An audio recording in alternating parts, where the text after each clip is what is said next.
So, Larry, you have been concerned about inflation for some time now, and you've suggested that maybe we need to see a little looser labor market if we're going to get our arms around it. Given the jobs numbers that came out on Friday, are you feeling a little more sanguine about inflation today? I think these were good numbers. The economy still looks strong with reasonably robust employment growth, slightly greater than expected. Hours per week ticked up, which is another favorable indicator. Yes, the unemployment rate went up, but it was driven by the fact that more people want to be working and have been pulled into the labor force. And that all happened with wage growth slightly less than was expected. So I think it's a mistake to make definite judgments based on one number, but this is certainly a favorable set of numbers, which should please policymakers both on Constitution Avenue and on Pennsylvania Avenue. I still think the road to a soft landing is a very difficult one, but this was a step down that road. So let me pick up an analogy you've used on this program before about trying to land the plane. Given these numbers, does at least it look like that we're on the right glide path? Not saying we'll succeed, but we're at least on the right path. These numbers are consistent with very optimistic scenarios. I don't think they determine that they're in a very optimistic scenario, but there are all sorts of things that could have been alarm bells in today's numbers that didn't ring. And that alarm bell that didn't ring, like Sherlock Holmes' proverbial dog that didn't bark, is a meaningful sign that should be recognized.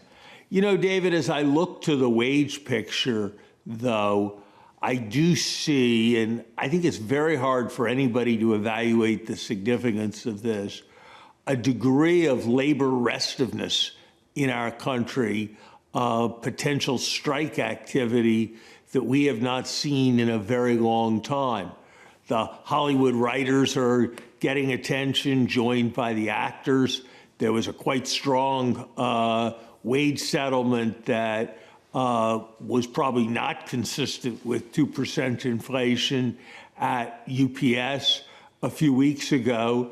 And of course, the big thing out there is the talks between the automobile companies and the auto workers. That's traditionally been a major template in the economy. The union is very ambitious in what it is asking for, and there's been a lot of workers left behind, and the companies have done well. So one can understand the union being very ambitious, but how that works through, both in terms of potential disruption to the economy if there's a strike, and in terms of inflation pressures, is going to be something people need to watch over the next month. Larry, you've been in more than one administration in Washington. Take us inside that right now and how the Biden administration might manage, particularly that UAW situation. The president said he is the most pro-union president in history. How does he take that position and help the workers catch up? Because a lot of people think the workers do need to catch up some without going too far and both stoking inflation and perhaps even taking a bunch of workers out. I think it's very difficult, and I think it's also important to remember that unlike the railroad strike, and unlike potential strike, and unlike some other issues, the federal government has only limited nexus with this situation. So I suspect they will be watching closely, trying to encourage both sides to come together, but avoiding getting too much responsibility for the outcome. These are very difficult situations for administrations. Larry, let's turn to the international front if we could. We were all focused on Jay Powell and Jackson Hole last week, but there was the meeting of the BRICS, so-called BRICS, where they added another 6 countries. So this organization originally wasn't an organization at all. It was sort of something developed by Goldman Sachs for investment purposes. Now it takes on a life of its own.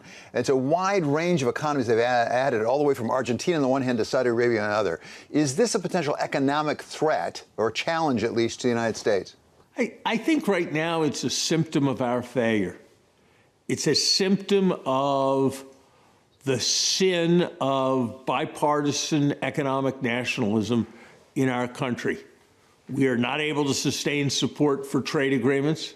We have great difficulty sustaining support for contribution to international organizations. We have lagged in our boldness in putting forth proposals to address global challenges. And so it's natural that the fora where we're seen as leaders start to recede, and there starts to be a demand for other forums. And so I think if we want to address this, we're going to have to move away from the economic nationalism that was so central to President Trump, that was really the essence of what he said. Don't cooperate with other nations, just compete with other nations. But that, frankly, has been maintained in the last while with our emphasis on various kinds of import restrictions, our emphasis on Buy America policies, our reluctance to introduce trade, our declarations that the kind of collective prosperity-oriented strategies that were pursued from 1990 onwards, when the Cold War ended, are seen sometimes by the administration as a thing of the past.